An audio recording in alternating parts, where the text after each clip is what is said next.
Welcome along, my aspiring allies, and thank you for joining me on this most recent episode of the Speaking of Inclusion podcast. Today, I am joined by Cheryl Thornton, and we had a working title for this episode, which was Woowoo in the Workplace, because we're talking a little bit about trusting your gut and how sometimes it can be a bit judged when we think about kind of the woo-woo, as we like to talk about it in the workplace, because we're really logic based. And this is something that Cheryl and I have slowly, as we've gotten older, come around to embracing. And it was because of that judgment that we thought this was actually a pretty good topic to unpack, because we felt fairly certain there would be other people that might like to embrace their spirituality in whichever form that might take. And they're refraining from doing so because they don't want to be judged by their peers at work. So if this is you, then this is an episode for you, because we want you to know that you are seen and heard, and really think about some of the practical practical ways in which we can embrace talking about our feelings and listening to our guts in the workplace, and making sure that we keep our workplaces inclusive. So Cheryl is a coach, mentor, and facilitator, and she runs a women in business collective called Root and Rise. And it especially is focusing on women who are kind of thinking about their path ahead that might be uncertain and wanting to tap into something else that might be sitting outside of their comfort zone. So, without further ado, you know the drill. Please sit back, relax, and get comfortable in whichever way works best for you. And please welcome Cheryl Thornton to the Speaking of Inclusion podcast.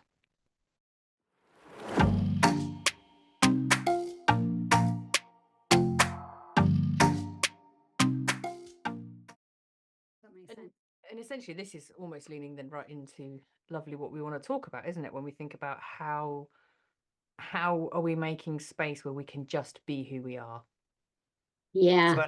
So we're talking specifically about woo woo in the workplace, but actually this also then ticks the bigger box, doesn't it? Of we are all really different. We all need different things. We function in different ways. How do we make it possible that we can just exist without all the extra faff around the edge of judgment and Mm. uh, nonsense, essentially, that we put on ourselves as much as anybody else brings to the party? How do we do It's that? this, it's this, it's this rule book, isn't it? This unwritten rule book that sits in society and work. And I think I said to you before, but I think to be able to rock up on a senior leadership team or something like that, and actually have it flipped on its head to say, what does everybody feel about this? Mm-hmm. What we want to do? And it's always left brain logic, stats, data. We have to be informed. We don't have the information. But actually, in life, how often do we have information and accurate information and really know? And yeah, I had a conversation only the other day where someone said, well, it's not scientifically proven. Oh. And I said, okay, so when you're out somewhere, and you would have experienced this, and you just have that feeling that something isn't safe. What's that? Is that data? Is that science? Is that data? But there's something that spidey sense is going, you need to listen here. Something's off. Yeah. And I mean, I'm all for science, right? And science for me is just the way that we measure the things that we're trying to figure out. So, nobody knew about gravity Mm. until it got figured out. Nobody knows about space until it gets figured out. And even then we say, I'm going to say figured out, quote unquote, air quotes, because what is figured out? Like, we only know what we know, and then science will discover something new and be like, now this piece of information changes everything we thought that went before. I mean, I always laugh, like when I went to school, Pluto was a planet. Now Yeah. science tells us it isn't, and I'm like, I can't get my head around that. It's a planet, surely. Whatever. But Yeah. but the rules changed. Science changed the rules. And someone Yeah. who knows that subject matter more intimately than I now understands why those things are the way they are. Yeah. But who, who's to say that that's right? Like, it's just new rules. Yeah. And it's I mean, again, like you, I'm all for like, we've got to have balance, right? We've got to have that balance of logic and intuition and soul, as I would kind of put it. But we're just set up for lots of the, well, logically, you need to argue it logically, you need to do this logically. But also when you think about, when I kind of think about science, it's still only as good as the person who's doing it, and it's still their own bias is sat in there that they won't know about. Same with AI. When you put stuff into AI, you know, it's only as good as what you're putting into it and the parameters you're putting around it. And again, that you'll have blind spots, won't you? Right, so you won't know what you won't know, but there might be things that you, if you really intentionally thought about it and had different perspectives, you get a different, what's the word I'm kind of looking for, kind of those boundaries would be different, or that setup would be different, and you go, oh, because if you haven't lived that or experienced that, a bit to your point, something hasn't shifted or you've learned more, so it's still limited, isn't it? It's still Mhm. really limited. Yeah. Yeah, we are limited by the power of our own imagination and perception, essentially, Yeah, aren't we? We can only think as broadly as we can think. yeah, And yeah, and I love what you were saying there, is like that is it's the limitation of the person doing the interpretation yeah, that we trust. And we do trust that a lot of people spend a lot of time immersed in, let's say, kind of singular subjects, whatever they may be, and they definitely are way more expert on that topic than anybody else that hasn't spent that amount of time. yeah, And yeah, also, they're still at the limitation of their knowledge, based upon there is going to be a limit of their knowledge. yeah. And it is that thing about, I mean, I notice it when I get into, and I have done in my career, you know, when I get too close, if I'm so immersed in it, I lose perspective of it. Mm. And sometimes I've made assumptions and thought, oh yeah, I did that at part B. And actually, when I've helicoptered out again, I've looked and I've gone, oh no, I haven't. I missed this tiny little step. I thought my brain told me that it had been done, but actually I missed that, or I didn't get. It's almost like coming out of it again and being able to look at it, isn't it? Because you're so close. You're so close to it that you lose the perspective on it as well. Yeah. Yeah. So I guess the woo in all of that is kind of like the woo, if we want to call it that. I mean, but I guess where I lean into it more is just, when is it the point where you stop the pushing and the hustle and the data and the closeness, and you say, I've done enough and I need to trust. I need to like now do that, let go and surrender. I've been reading so much about that at the moment. It's just at the point where you've got to, there's a point where it flips, where you're almost forcing something, right? And it becomes painful almost because you're forcing. And actually, you've set it all up. It feels aligned and connected to you. And there comes a point where you've got to just go, right, okay, I've let it set sail, let it, hands off. Let's just see what happens now. And if it's right for me, it'll come back to me. If it was never right, it's had an impact and it's set sail to have impact on people, but it's time to let go. Yeah. And I think it's a fine balance, isn't it, where we get into this, like, I'm going to force it. You want to will it to happen. You want to force something to happen, and you're not. And that's where I think you give in a bit to, let's just see what the universe thinks, right? Let's just see what happens. Let's just, I don't know. I've definitely had moments in my life, career, house moves, kids, things with the kids, where you get, everything lines up. It's almost like it just slots for you. You've set it sail and then it comes back around, but everything just goes, here you go. And it lines it up and you're like, and it's almost an incredible, wow, Mm. this feels easy. So is it right? Because it's so easy. But you have those moments, and I think they're the moments when it is time to trust. And it's like, yeah, that's aligned. That's when something is meant for me. That's how I Mm. kind of see it. I really love that when you were saying that. I almost had that vision of like when the steps of a pathway like just um present themselves to you, and you weren't even looking, and you're like, oh, okay, yeah, but this all makes sense, let's just follow. um Yeah. And before we go too far down that, I really want to do is I kind of want to rewind and set the scene a little bit, because um, the reason we decided to have this conversation, and even though my working title was Woo Woo in the workplace, I still think I like it, because I just think it captures, like, it's almost got like the softness and the harshness all wrapped up in one sentence, hasn't it? Of like woo woo Yeah. and workplace. One feels very angular and spiky to me, and the other's like a fluffy cloud. Um, and I'm really curious because, we both come from kind of corporate leadership backgrounds. So at what point was it that you realized, or that you perhaps started to see the signs that maybe the way you were thinking or feeling wasn't aligning with maybe some of the things that were going on, or the decision making process? Like, was there a moment that you knew, or was it, what happened? That's a really interesting questions, because I think it crept up on me over time. I think I left a role I've been in a very long time, and should have probably left a couple of years before then. But had the fear, had the what if, what if there isn't anything out there? What if I'm not Literally going to the what enjoy it? ifs, right? All of the what ifs, all of this brain logically, logic talking myself out of it, and fear.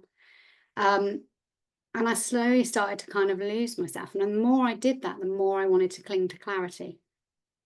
And when I was clinging to clarity, I think when I look back, that's when I was searching for the data, Mm, logic, the certain, what's gone before, much, much more. But what I now know, kind of looking back, and when I track my life, up till I was about 30, I made so many decisions that were intuitive, quick, fast decisions, big changes, path less traveled.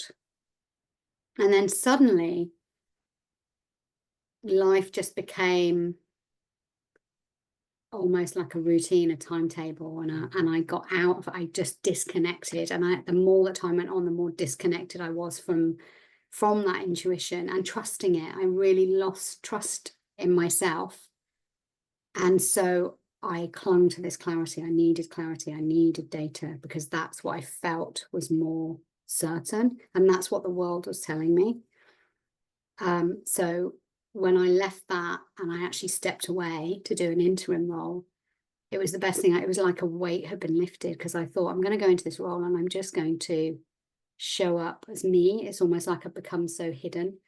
And I think I spent the next 2 years probably recovering, is mm, the best way to put it, to kind of find myself again, trust myself again, realize that I'm always going to look for those balanced, but I needed the balance. I'm always going to look for some logic, but ultimately, some of the best decisions I've made and the biggest learnings I've had is when I'd followed my intuition. So it was kind of, I've come right back around now, and I'm really embracing it much mm. more. I love that. And I don't know about you, and I would say my uh what's my relationship with woo woo, let's go with that. I would have spent a huge chunk of my life, actually almost the opposite to you, not acknowledging the woo woo, right? Not just, I wouldn't say not trusting my intuition, because that's probably not true, but just being very much facts, certainty, just it, operating in that manner, I would imagine.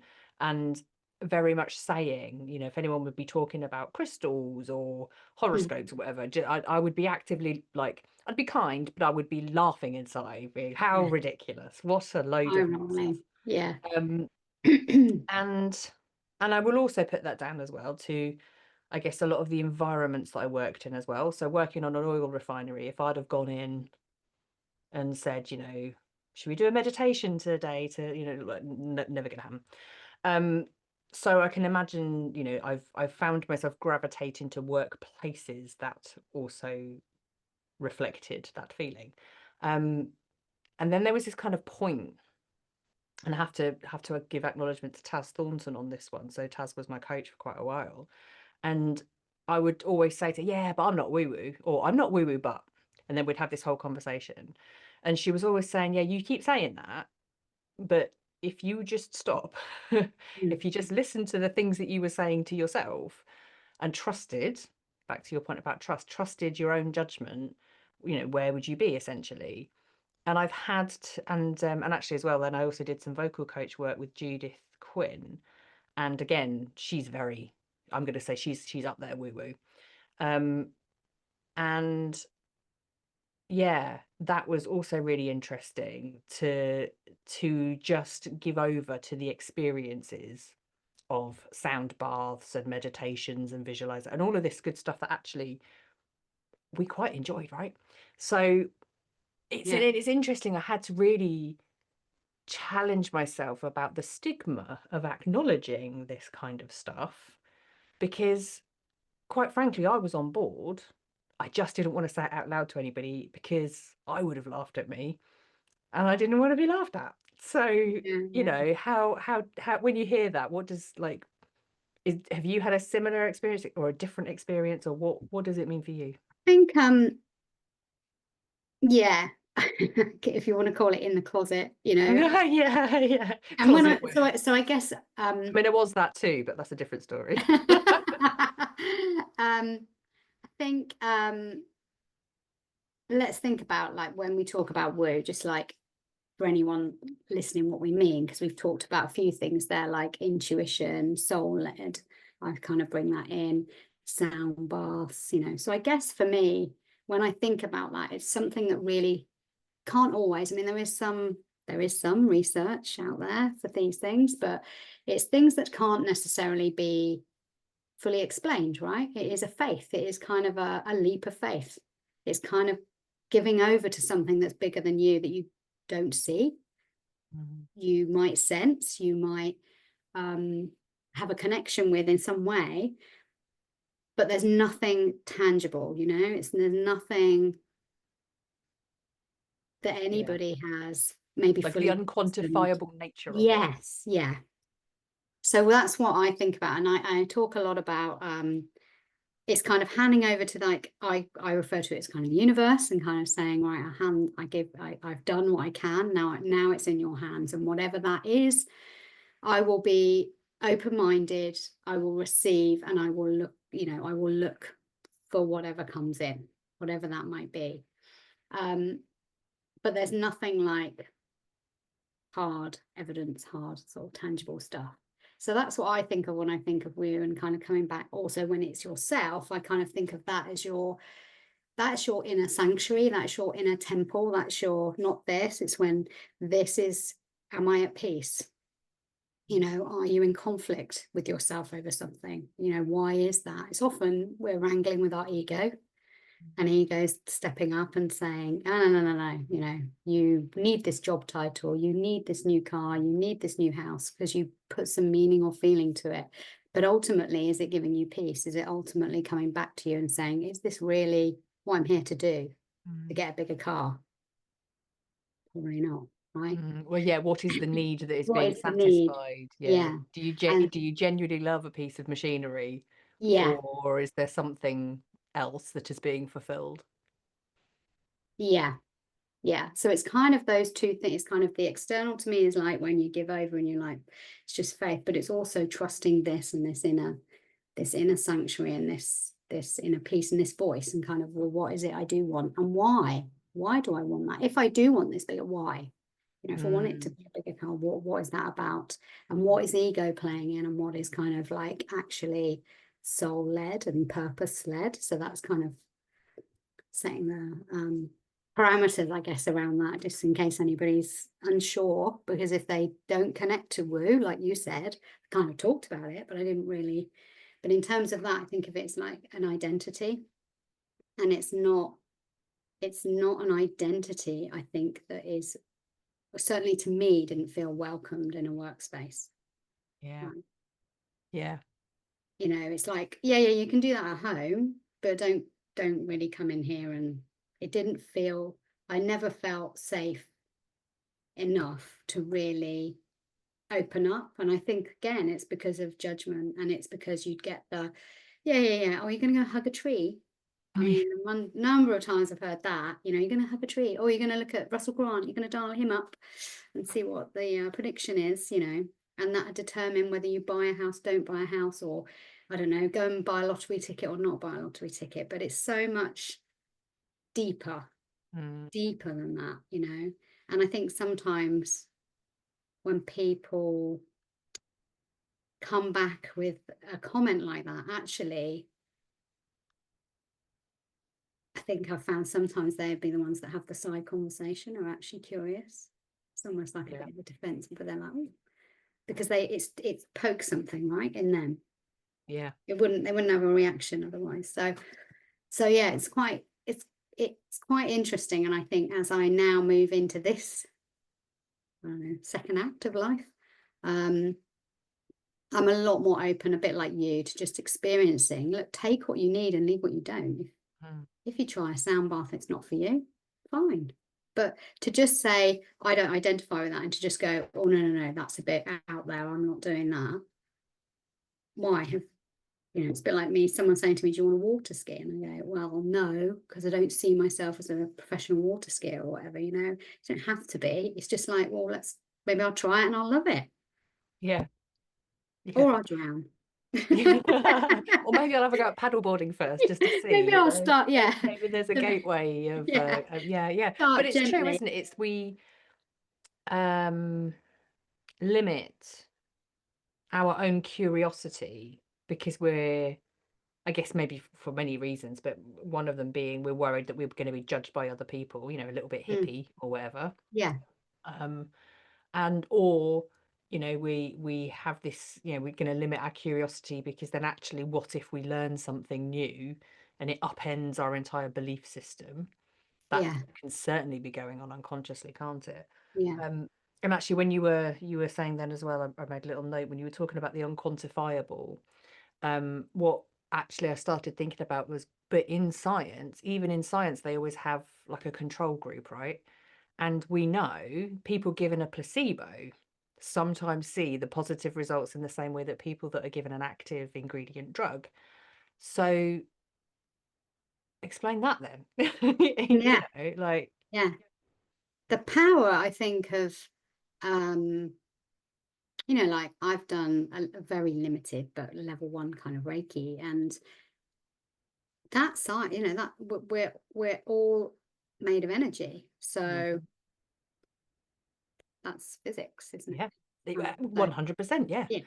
So why can't energy be felt? And and when you start exploring that, you kind of realize that, and why do people experience what they experience? But if you take some form of healing, or that is a holistic approach, and it is maybe considered a bit woo or a bit out there, and people are very cautious of it, okay, there's a right to be cautious if someone's trying to exploit you. I think that's one thing, and I think that's but if it's genuinely people in these spaces, and I include myself in that, when you come from this place, it is always with kindness. It's always with a purpose, a purpose to do good, not to damage, not to do to somebody. So the intent is always positive, as I see it. So if it's genuinely someone you're meeting like that, then it should be with positive intent. So it shouldn't be to, massively gain or to exploit you or to do that. So it's kind of like, have an open mind, because when you're experiencing something and you just think, I don't know what that can be, kind of, if you're unwell, mentally, physically, whatever, and you want to go and try something that's a little bit different, well, my goodness, if that works for you, and the power of that, if you, your belief, right, the power the belief will carry, as we know, if you believe you are good enough, if you believe in all these circumstances, you have that belief behind you, it's really, really powerful. So who is anyone else to stand on the sidelines and go, well, I don't know. I don't know why you're trying Reiki for that, because it might have stopped the excruciating headaches you've got. But I think it's all a bit of a woo-woo is a little bit, Yeah. and you're just being exploited. You're just giving money to something, but your headaches are stopped. It achieves the purpose. Right. Yeah. Yeah. And actually I think as well, just to call out something that's coming up for me on this as well is like, we're having this conversation through at the minute through a particularly Western European mindset, right? Whereas Yeah. actually it's very much worth acknowledging that I would probably go out on a limb and say almost all indigenous cultures will have this stuff rooted in practice and being, um, because it is part of the rich tapestry of working with nature, and utilizing the skills and knowledge and experience that gets passed down generationally, Yeah. not through a textbook, but through experience of care for your community. Yeah. Yeah. Um, Yeah. and how can we and who are we to say that it's not appropriate or not okay, or why would we do that? Yeah. But I think that's the thing, isn't it? We love to stand and in judgment because it wouldn't be something we would try. And it's like, okay, if you don't want to try, that's fine, but just let someone do their whatever works for them, whatever they feel they want to try and they want to experience. And there'd be certain things that work for them and certain things that don't. And someone else could go along exactly the same path, do exactly the same things, and they will have a different, like they'll enjoy different things to the other person. So and get different things out of it. So I think it's um just being open and being curious about it. And as you mentioned, there's somebody that I know that kind of has brought Ayurveda into a lot of her practice. And that's really, really powerful. And again, uses spices and herbs and nutrition and it's a belief and it's a custom that has worked generationally in terms of helping you medicinally and Mm. so Yeah. is that Because honestly, what are medicines? They are things that humans have developed to help us. yeah. And big pharmaceutical companies were not the first to come up with that idea, right? Yeah. Yeah, and a lot of the time, like we know, you know, these originate from nature. Hmm. They start in nature and then they're replicated or then we extract what we need. So, Yeah.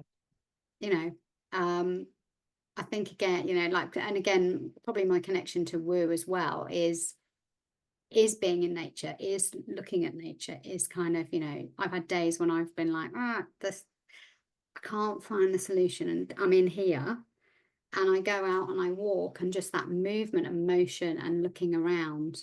So I won't have anything that I'm listening to. I won't, I will just be observing. And the number of times nature's presented something to me that I've gone, oh yeah, that's what I'm doing. Or if the answer has come in or an idea has come in or so that, it just kind of just drops in. It's like, oh, okay, I just Yeah. needed to just be.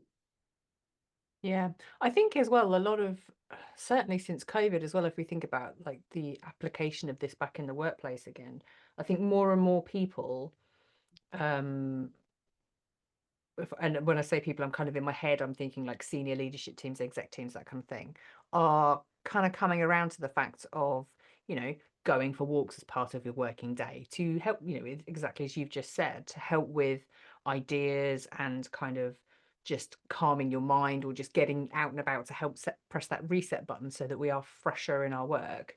And there's also a lot of conversation, isn't there, around things like walking meetings Mhm. and using different spaces to bring about different ideas, to bring about different discussions, and the act of just not having to stare across a table at someone, um changing that dynamic. Yeah, Whereas, historically you'd have been laughed at if you'd have yeah, suggested, should we take this meeting outside and go for a wander? yeah. Like, your organization would think you're bunking off essentially, wouldn't they? They'd Oh, yeah, totally. Yeah.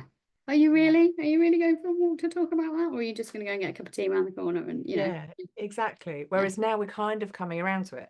And I'm curious what your thoughts are on what else do you think we could be embracing that we're missing? What other, because you started earlier on, didn't you, by saying about asking more questions about feelings. So I'm kind of curious, what are some of the other things that we can do that maybe if people are feeling they want to bring a bit more woo woo into their workplace, that they can, but in a kind of I want to say respectable, and that's not the word I mean, but in a way that's going to get buy-in, I suppose, Yeah, as an idea to try. yeah, yeah. So I think, there's definitely, as I said to you earlier, like kind of coming in, and I would love to get that balance of like a business case being put forward logically, but being able to have some space where we actually say, for example, having led in the people space, as you have as well, we are there to pick up and know and kind of understand the underlying vibe of what's going on under the surface, right? What's Mhm. bubbling. And sometimes there's nothing tangible. It's just intuitive. You just feel it. And I would love the space and the safety for, like I say, that you kind of put that case forward, and it's enabled in your area. If someone had said to me, yeah, okay, that's great, thanks for giving all of that, Cheryl, but what's your sense of this? What's your kind of feeling on this? What's your gut telling you on this? Just to have that space and opportunity to enable me, because of leading with a feel style. So anybody that's done Myers-Briggs, anybody that's done insights will know that you've got thinkers and feeling people. Doesn't mean feeling people can't think, and it doesn't mean thinking people don't feel. But when you think that maybe like half your workforce could be made up with feel people, and if you're in a Mhm. logical space, scientific, tech, whatever it might be, that generally is more think style, where do they get to show up? So to give that person that space, say, what do you feel about it? How does it feel to you? Does it feel right? What an opportunity to be able to go, well, actually, this bit I think could be made even better if we did this. Mm. But that's on my what I'm feeling about it. Yeah. I haven't got anything like necessarily tangible here. What an opportunity to give people spaces where they lead with that preference, and they're having to lean in so much to a thinking preference quite often, that you give them that safety to be able to say no, because those feeling people, are intuitive, and they are on the money a lot of the time if they trust themselves. Mm. They will be on the money about what they say, what they put forward, but they need to feel safe to do it. So I would love to see those spaces where that happens. And probably I would also say, to your point about, a sound bath or going for a walk or whatever that might be, actually having situations or facilitated sessions that enable those people that lead with that and are hiding it and almost suppressing it, an opportunity to say, well, we're all going to try something which is new to all of us, probably. So we're all in the same situation. None of us have maybe ever been to a sound bath before. None of us have ever tried to do meditation before in this space, in this kind of work environment. And allow and enable those spaces for where that feeling can come through a bit more and be expressed a bit more, but in a safe way. I would look, I think that would be incredible, because I think Yeah. it would we need the balance, but I feel it's out of balance. And I guess that's the point, isn't it? When we say balance, at the minute it would be the majority head logic based, minority any other sense. Yeah, And yeah, I liked that you said, like, how do we make it safe? Because essentially that's part of the process, isn't it, of making it safe for somebody with a different perspective yeah, to speak up and share that, to contribute, to bring that to the party. And I wonder, um I used to work with someone who, her gut was always on the money, and it was always nice to have those conversations where we were like, we know this is what these are what the stats are telling us. We know that this is where the data's pointing at. And she'd just be like, yeah, but my gut is telling me something else. And then it's like, okay, how do we test that? Because if you want to go back around, you can lead with one or lead with the other. But if there's something in there that doesn't match up, how do you go back and, yes, all the data is telling us that our sickness absence reports are stemming from this, this thing. Um, but there's just something about it that feels a bit not like it's the whole picture. So how do we tune into that alarm bell that's going off in us to say, okay, how do we explore that just to be sure? How do we look somewhere else? Yeah, and I mean, I've certainly had that. And again, I would come back to the fact it's what is your data being put in? Mm, Because quite often line managers were given the job of and empowered, quite rightly, to put in lever information. But it's about asking the right question. yeah, And I can tell you that most people, if they don't feel psychologically safe, and I know you all know this too, the default is I'm not being paid enough. That's why I'm leaving. It's never for pay. yeah. That's never the thing. Unless there's something very significant wrong, Yes. yeah, very Yeah. rarely is it the money. I mean, Or, if someone's it was been given the generally opportunity. really, really off, but I think if you have got connection at work, and I was listening to a podcast about this recently, but that whole connection, like you've got friends at work, you could have a mediocre boss, let's put it that way, maybe paid. And I'm not saying this is a strategy for businesses, but I'm just saying it will hold somebody for a long time if they feel they belong and there's that connection and there is that empathy and people see them that they work with and they have friendships with those people. That is really powerful. So Absolutely. um just to not follow up and take the first answer to me is lazy. Yeah. And I'm intolerant of it because I'm like, that's just lazy, because it's possibly the answer you just think, and the answer that maybe you want to give because you do know there's something more, right? Mm, And maybe there's fear there about what will the actual reason be. So our default, not being paid enough, tick. Um, benefits aren't good enough, tick, and that data will present and you're like, yeah, the doesn't data is matter. telling me this, but that's where that gut comes in. How do I see people when I go into that space? How does it feel? Is it Mm, energized? Is it welcoming?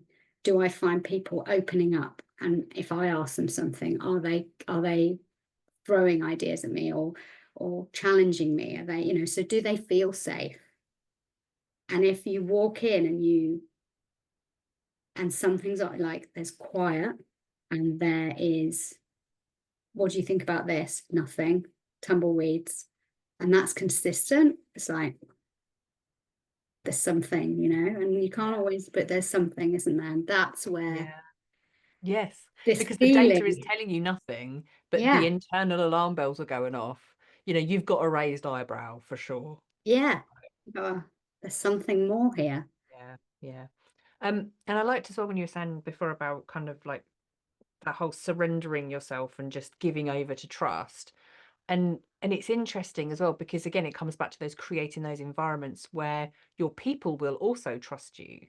Because I was having a conversation with a client session recently where we were talking about the interplay between trust and transparency, and in this need for certainty that we seem to be driving as being uh, the golden state of being. Um, we then need to come up with absolute transparency. So people feel like they have to be told everything so that they understand everything and therefore they have clarity. And that is the opposite of trust. Because Yeah, if you are given complete transparency and you see and know everything, you don't need to trust because you see and know everything. So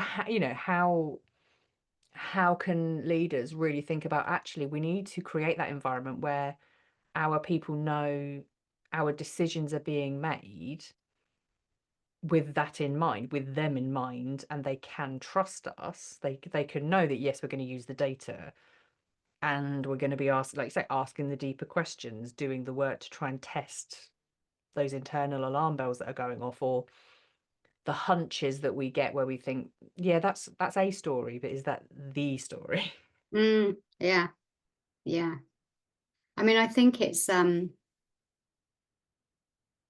is tricky, isn't it, when you've got, how should we put it? I think for me, when I was on those teams, it's about knowing that you've been heard and you've been seen. A decision might be taken that you might not have taken yourself, were you the one who ultimately had to make it, but that you feel, I've been heard, I've been listened to. A decision has to be made. Business can't just sit still. It can't like just wait till everybody has full what's the word I'm looking for, like harmony, because that's rare. But I think the key thing is, if you're seen and you're heard and your team know that you aren't the person, so there is safety for you, your team know and have seen you consistently. It's not always about challenge, but we'll put their voice forward, we'll put your voice forward, and we'll put that viewpoint across, or perspective across, or have we seen it like this? I think when they see that, and they see that consistently, and that they're asked and they know they're seen and heard by you, I think that's what creates the trust, whereby you might, because you always have to go away from those, and then it's like, right, I've got to toe the line, right? I've got to, that's the decision made.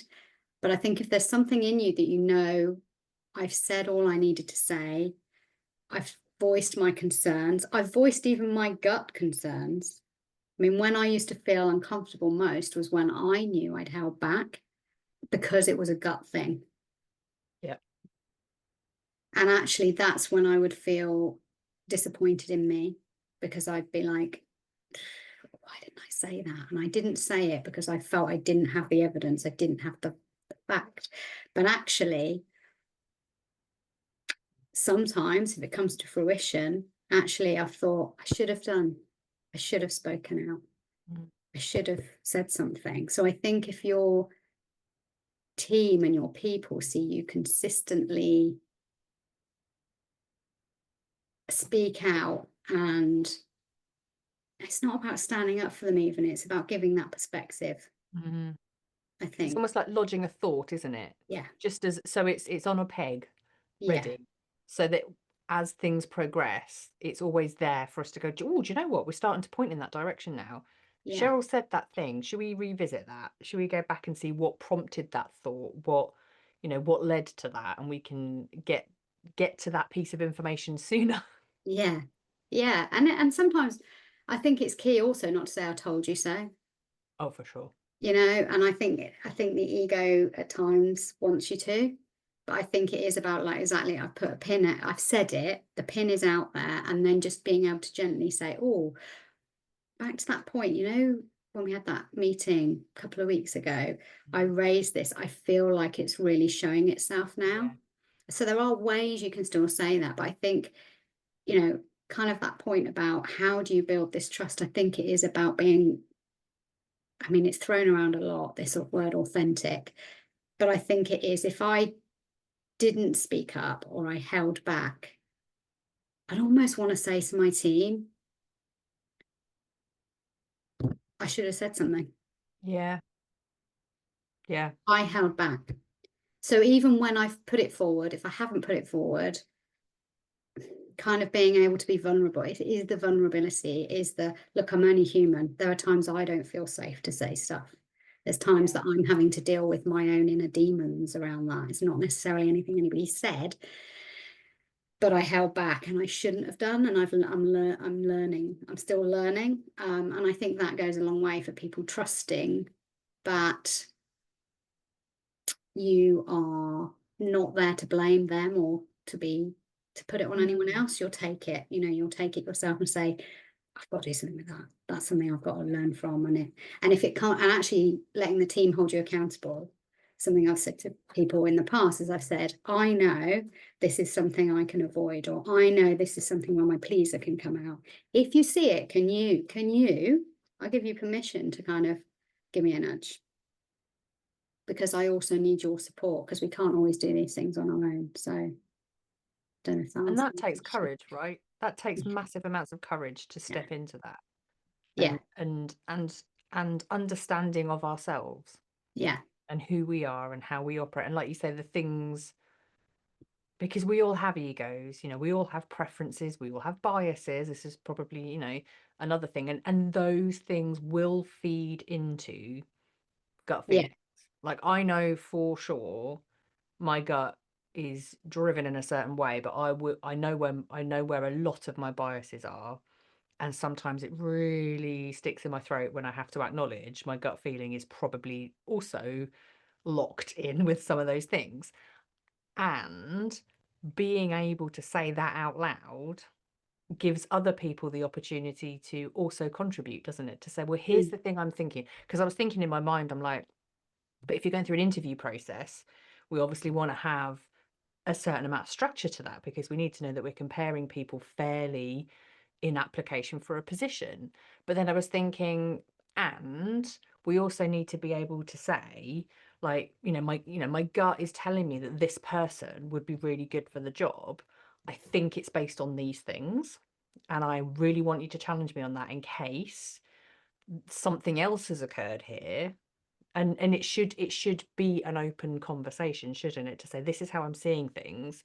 I'd like to think it's not just because we went to the same university, Yeah. Yeah. something, I mean, Yeah. but Yeah. call me out on that if you think. But it opens the possibility for more conversation, doesn't it, rather than less. Yeah. And I think that's I mean, to your point, Lev, that there's again a really fine line when ego's driving and when it is true gut. Because we can say, but to your point earlier, like when we were talking earlier about when I didn't leave my job, my soul, if you like, was giving me all the signs that I needed to move on, and I wanted to find something different and something that gave me variety and a bit more chat, just a different, somewhere else, something new. But my ego is saying, well, you've got all of that, why are you rocking the boat? Fear, fear, fear, fear, fear, fear. So, but I said, oh, my gut's saying it's not right. I can remember using that language, my gut saying it's, so to actually have someone there to say, which camp are we in right now? Right? Who is driving?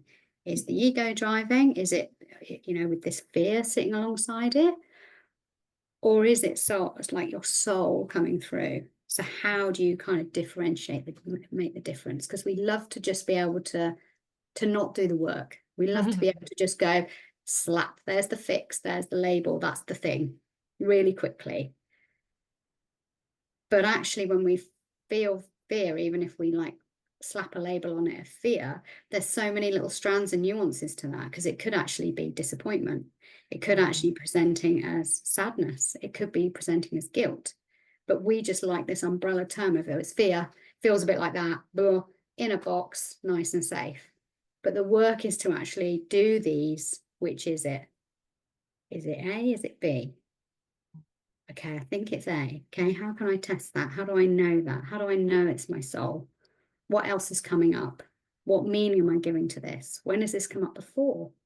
Am I associating it with a previous thing that's happened to me that isn't relevant in this situation?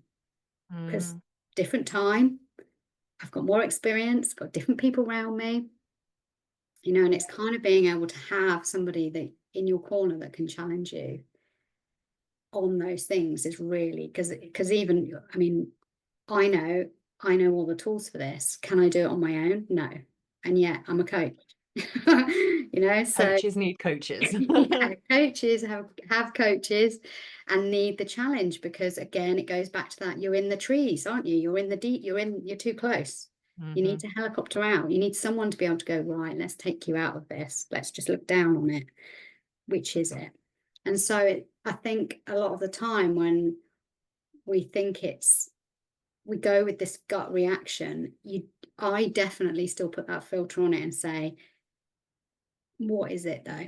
it is gut, it's coming physically, I'm feeling it and I can feel it here, but is it truly my soul talking to me?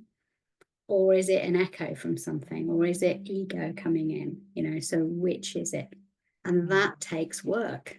That's like going to the gym. Yeah, yeah. And no, and I wholeheartedly echo that. Because as with anything, it takes work. Yeah, Everything takes work. Learning takes work. Our health takes work. Our minds take work. Like everything takes work. yeah. Um, so why would this be any different? Like you say, learning to filter. I think it's that desire as humans to fix, though, isn't it? Mm. To know, to clarity, to certainty. Yeah, we If don't I know how to get have it this wrong, do we? clear path, if I get it wrong, you know, and that's all that's ego state. It's not, that's not your soul speaking to you, you really being on that path. And often when you're out of alignment, I'm sure you will be able to talk about experiences you've had, it's like you're out of alignment, you get physical symptoms too. Mm. So if you don't listen, it will make you listen, and you will get other things going on too. And lots of talk, you know, around burnout and that being the worst case kind of scenarios, but that's how it will kind of impact you, because you've not connected, you've just kept ignoring, you've kept avoiding, you've kept suppressing, whatever it might be. But this soul of ours has a way of saying, if you're not going to listen, guess what, I'm going to up the ante. More So signs are presented. more signs will present. Yeah, And that, I guess, can only come with the freedom of being able to step into whatever it is that works for you specifically, um, without the fear of judgment of other people, without that. we make it sound so easy, don't we? just Just do that. just do that and it'll work. um if I was starting now, I think that if you have tools such as, whilst I feel it is a blanket tool, it doesn't assess your own values, your own beliefs. It just gives you a great starting point. I think it is just understanding whether you have a think or a feel style or a preference, as I would put it. And that will be even in your language.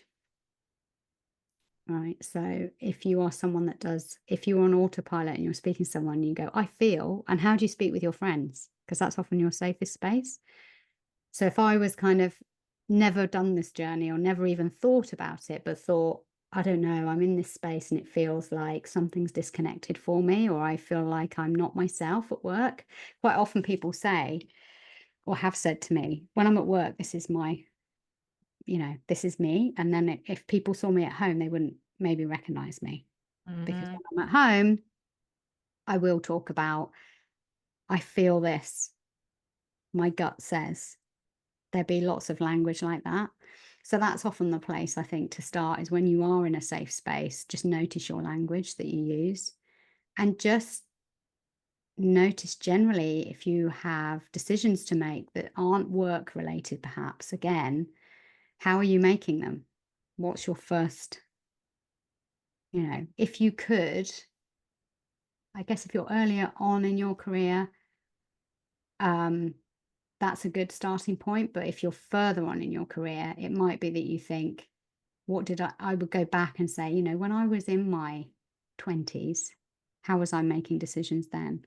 Because if there's any conditioning that's come in that's detaching, I think again that'll be your tell. Um, and I think that was, as I said, when I look back and I lost myself a little bit along the way, I can track and I'm like, God. Even starting my business now, I made that decision because I was like, that's the right thing to do. And I did it so fast. And was I someone that looked into the market, looked at how many coaches there were, looked at the data? Was I going to be successful? No, I just knew that's what I needed to be doing right now. Same.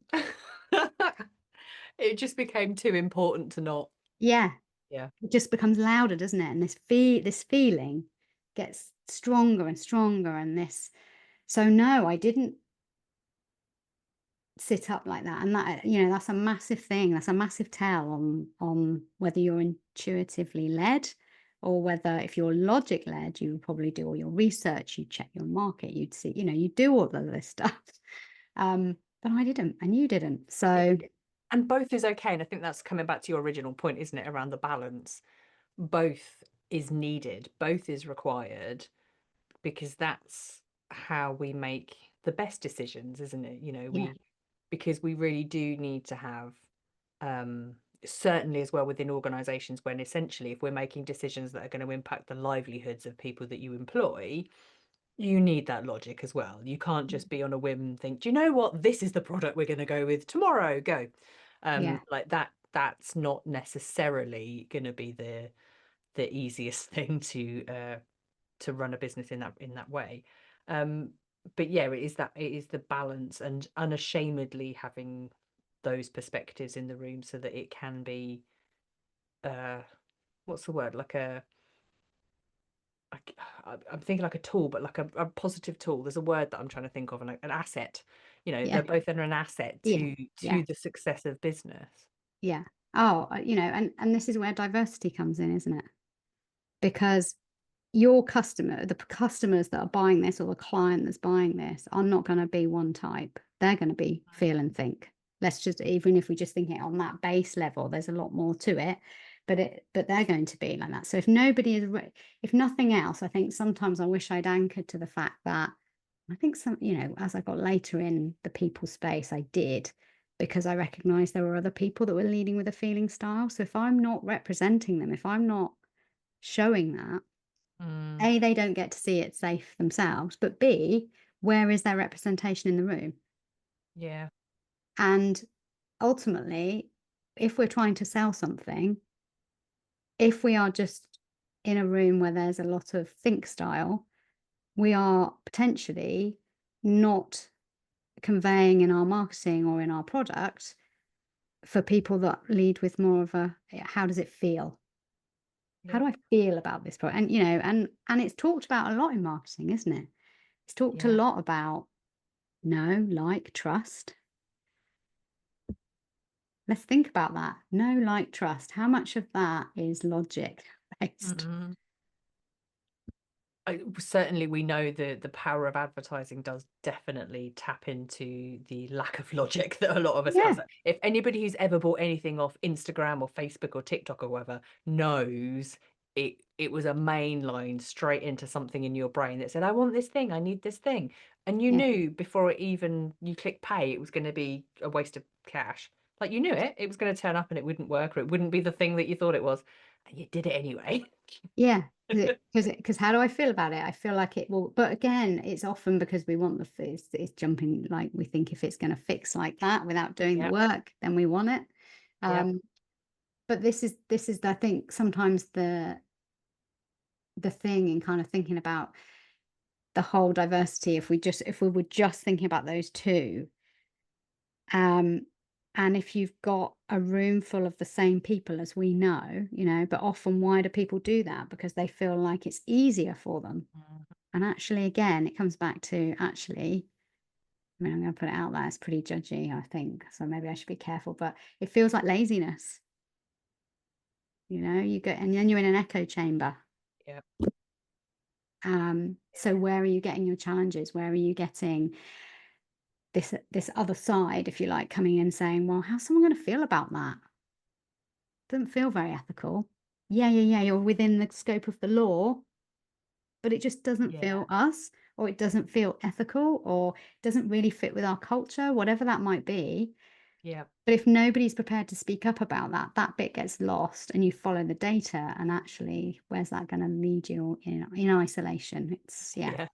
Yeah. Yeah. Just because it's legal doesn't mean that you should. exactly. Exactly. I Yeah. think I think once if I remember it so vividly, but I used to listen to a lot of the Armchair Expert podcast with Dax Shepard. Um, and there was one time when he said, like, it's not illegal for me to take a shit on my dining room table, but I'm still not gonna do it. Yeah. Like, That's such a, that, yeah, sums it up perfectly. Yeah. yeah, Yeah. Yeah. I don't know why, but that always stays with me, because he's just like, no, I'm not going to do it in my house. I'm not going to do it. Someone else is that, like, no one's doing that for Yeah. good reason. And it is kind of like, yeah, we know the things and how we feel about things, um, and we should be speaking up about them more. Yeah. And you're not, I think leaders kind of think they've either got to lean in and get this consensus, wholehearted consensus, or they fall into the decisions made and they want this direction, it's directive. Um, but again, there's a blend to be found, isn't there? And I definitely, there's definitely times for different leaders. There's different times need different things. Businesses at different points need different, sometimes when you have to collaborate, it slows things down and takes time. And if you've got a business that needs a decision quick and it's something really critical, then you've got to move, haven't you? You've got to make that decision. You can't always. But I think again, that's where the trust comes in, because if someone knows that's not your typical style, for want of a better word, that normally you would, and you communicate why Mm. on this time you couldn't. I think Yeah. it's about trust to say, actually, I trust you. I know that you made up the decision in the best interests of. So yeah, trust this intangible. I'm doing that because it's not, there's nothing tangible about it, is there? Yeah. Yeah. We cannot run it through our fingers like sand. No, It's not there. no. And I'm also, just to kind of bring this into land, I'm also really curious about, because obviously you work as a coach and you work with people in this very specific way, and I'm curious to know how many kind of people come to you who maybe have been feelers that have been trapped in a think space. mm, And what are the kind of things that they say, in case people are like watching and listening this and thinking, oh God, yeah, that's me. Like, what are the types of things that people say typically when they come along? I think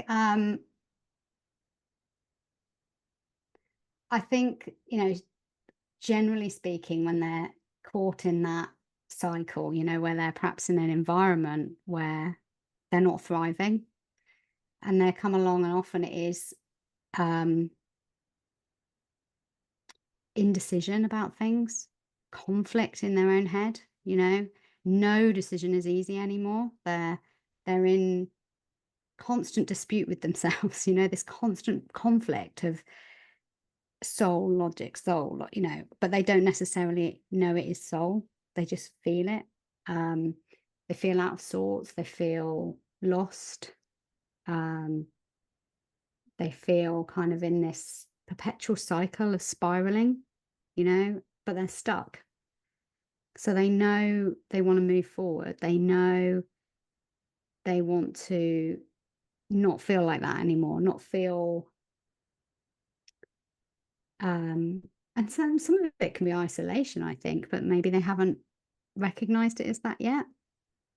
And they've lost this confidence to some degree. It's not saying, I think to say someone isn't confident isn't true, because I think you are confident in given situations, but it's almost like they know when they need to speak out, they're adjusting. They can feel the adjustment they're having to make.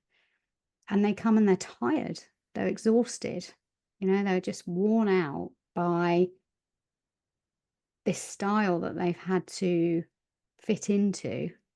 And because it's not natural, it takes more bandwidth, it takes more battery. So the battery is just, dwindled.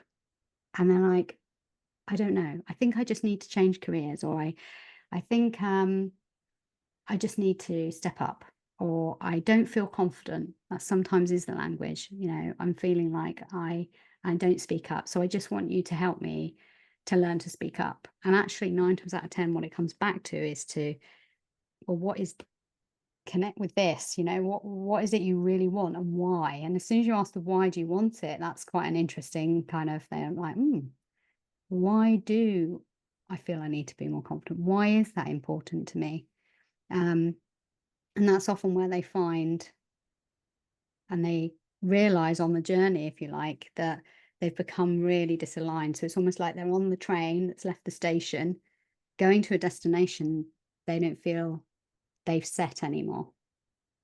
And it's completely, it's taking them north to Finland, and they wanted to go east across to somewhere else in Europe, and they find themselves really at that point, and it's how do they bring themselves back? And sometimes they can still do that where they are. Doesn't mean it has to be a drastic change. Actually, if they did just change jobs, a lot of the time they're carrying all this conditioning, so they just go doing the same stuff they're doing now. So that's Yeah, a sometimes long-winded the change answer. isn't it's knowing the change to make, I guess, isn't it? Rather than change for the sake of it. Yes. Yeah, but the change, they kind of, the quick thing, the thing they think is the quick fix is, I just need to change this environment, or um take a new job. I mean, certainly with women, sometimes it's a case of them saying, I think I just need to step back and do something with less responsibility. And so for some, that might be the right thing, but often when you explore it, that's not the thing. Yeah. It's just because this weight has become so heavy and the overthinking is so much, they're like, I just want ease. And quick ease is, if I just step back and just do this job at this lower level, it'd be easier. But again, you'll still carry all of this in, even if you're doing that, because you're in this conflict with Yeah. yourself. Yeah. And just for people that are listening as well, when you were saying there, Cheryl, about like checking in with this, you put your hand on your heart and you were kind Yes. of like this. And I Yes. guess for some people it might feel there, for some people it might be like a gut thing, like it might be, but it'll Yeah. manifest somewhere in their body, won't it? There'll be a Yeah. thing. Yeah. Yeah, it will be. And I mean, for some, it's still words, right? For some, they experience it just words. When I've done um often when I've done visualizations, I will be really clear that it's called a visualization, but don't get hung up on that, because you might not be visual. It Mm, might be that it comes in as a feeling for you, or it might be a sensation, or it might just be words that pop into your head. So we can all experience it slightly differently, but it's where you kind of, when when you've gone and done something, which for me is when I group coach above anything else, and the group is really challenging each other, but they're adding to the recipe, and it's like the conversation's really flowing, and you are coming in and you're almost like, I want to say it's like you're being a conductor of an orchestra. And for me, that is when I know this is where I'm meant to be. It's almost like a hum for me, because I feel so fulfilled by the fact of what is happening, what I'm mm, witnessing. And I come away from that and my energy is up. And I know that if I come away from something and my energy is down or depleted, it's often because I'm doing something that I can do, but it isn't in alignment with me. So it mm, comes harder. So it takes more battery power. So it depletes rather than fills. And I think that is the thing that, when you coach, and you'll know this, that is the thing that, when someone knows what that is for them. So when I put my hand here, yeah, it's like, what is that day for you? Or what is that moment for you? And I guess what I would say to people is, if you're in that place at the moment that I described, then reflection, like a pause and reflection, is key. And where I would start is, I would actually go back to as far back as you remember, even as a child, and just take chunks of your life and say, what was going on? What can I remember about times I felt really like that, motivated, fulfilled? What was I doing? Who was around? And just start to look at your life like that, because that is all themes of telling you something, and will all help you to understand probably your situation you're in now. Like, oh, okay. Well, what I've noticed there, the theme is, maybe there's a lot of creativity going on, or there's a lot of team stuff going on, or I felt very connected because I was doing work in this area and now that's shifted. Whatever it might be, it will give you quite a lot of information. So there you go. There's a little bit It of is logic with data, that. just in a different Data. kind. But sometimes you can be so far in it, and I think that's the thing. You're so in it that you can't see a way out, and you think you're the one that has to come up with, like, how can I possibly go to a coach or someone, even a mentor or someone close to me, if I don't have the answers? And actually, if you're waiting for that clarity, you're still going to be there in a year's time, Mhm. because it's hard because you're in the thick of it. But if you just start by maybe saying, I'm going to give myself some time, I'm going to give myself this time at the weekend or something where I can just look back over these chapters in my life, and what things do I remember that really filled me up, that I don't even want to put happiness on it, because I think happiness is a feeling you get from some of these things, but it's not the goal. We can't all be happy all the time, but it's something where you're actually feeling your purpose and feeling fulfilled, and getting that sensation, or those are, whatever it is for you, and your battery is filled up.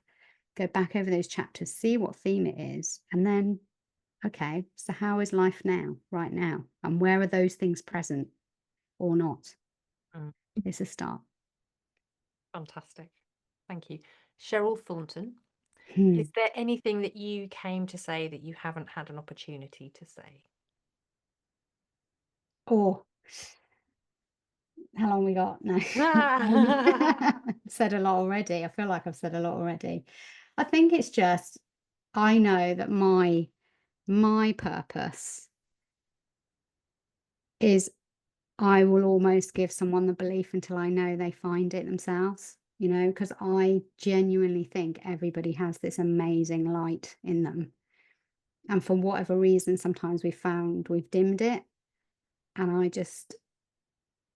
I just know that with the work, and it can feel like, oh, it's going to be too much, but nothing in life comes easy when you really want it. And if you really want it, but if you're ready for it, it's finding that light inside you again and letting it shine really, really bright. And if that is impacting on your own state at the moment, your own inner peace, sometimes self-care isn't the easy stuff. Sometimes self-care isn't just going to sound baths and yoga, and they're lovely, but actually self-care is doing the hard stuff. Sometimes you've got to tackle the relationship or have the conversation and come through the other side, and then that light will shine like a beacon, because you're there to impact in whatever way you're here to impact, right? But the ripple that will have, and the feeling that you will have when you get the other side of that, will be incredible. So yeah, don't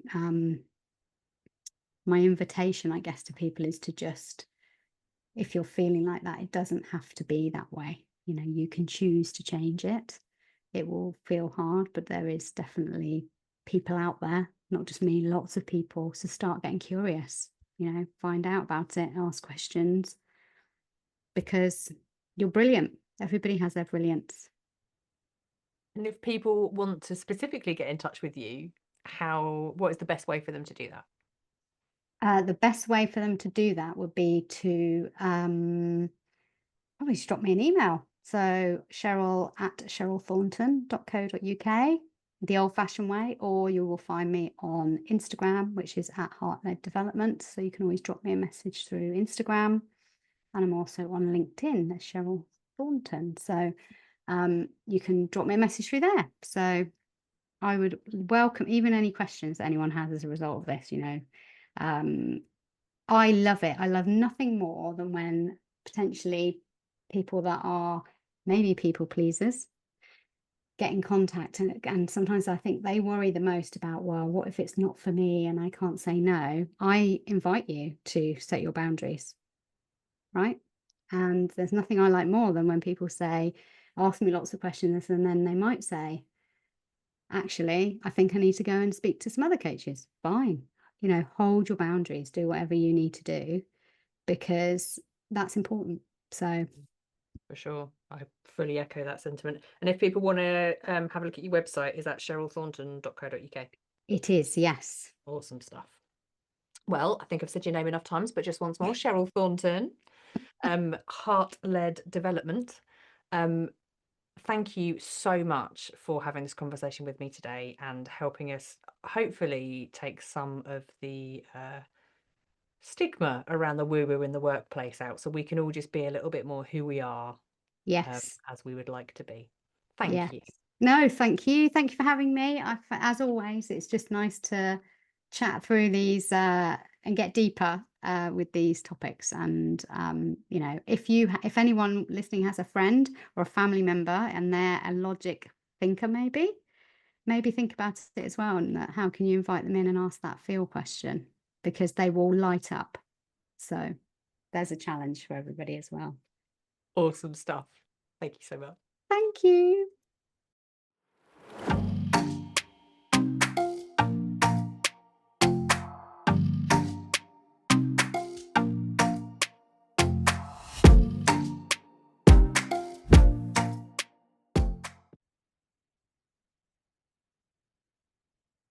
Welcome along, my aspiring allies, and thank you for joining me on this most recent episode of the Speaking of Inclusion podcast. Today, I am joined by Cheryl Thornton, and we had a working title for this episode, which was Woo-Woo in the Workplace, because we're talking a little bit about trusting your gut and how sometimes it can be a bit judged when we think about kind of the woo-woo, as we like to talk about it in the workplace, because we're really logic based. And this is something that Cheryl and I have slowly, as we've gotten older, come around to embracing. And it was because of that judgment that we thought this was actually a pretty good topic to unpack, because we felt fairly certain there would be other people that might like to embrace their spirituality in whichever form that might take. And they're refraining from doing so because they don't want to be judged by their peers at work. So if this is you, then this is an episode for you, because we want you to know that you are seen and heard, and really think about some of the practical way, yes, practical ways in which we can embrace talking about our feelings and listening to our guts in the workplace, and making sure that we keep our workplaces inclusive. So Cheryl is a coach, mentor, and facilitator, and she runs a women in business collective called Root and Rise. And it especially is focusing on women who are kind of thinking about their path ahead that might be uncertain and wanting to tap into something else that might be sitting outside of their comfort zone. So, without further ado, you know the drill. Please sit back, relax, and get comfortable in whichever way works best for you. And please welcome Cheryl Thornton to the Speaking of Inclusion podcast.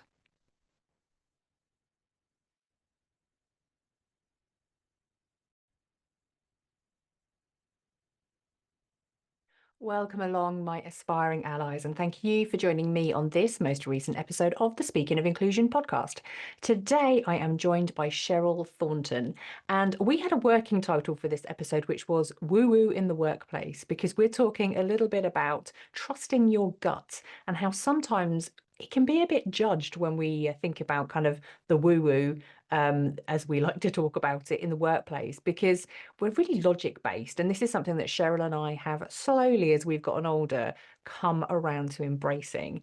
And it was because of that judgment that we thought this was actually a pretty good topic to unpack, because we felt fairly certain there would be other people that might like to embrace their spirituality in whichever form that might take. And they're refraining from doing so because they don't want to be judged by their peers at work. So if this is you, then this is an episode for you, because we want you to know that you are seen and heard, and really think about some of the practical way, yes, practical ways in which we can embrace talking about our feelings and listening to our guts in the workplace, and making sure that we keep our workplaces inclusive.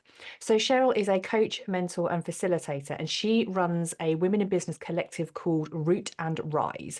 And it especially is focusing on women who are kind of thinking about their path ahead that might be uncertain and wanting to tap into something else that might be sitting outside of their comfort zone. So, without further ado, you know the drill. Please sit back, relax, and get comfortable in whichever way works best for you. And please welcome Cheryl Thornton to the Speaking of Inclusion podcast.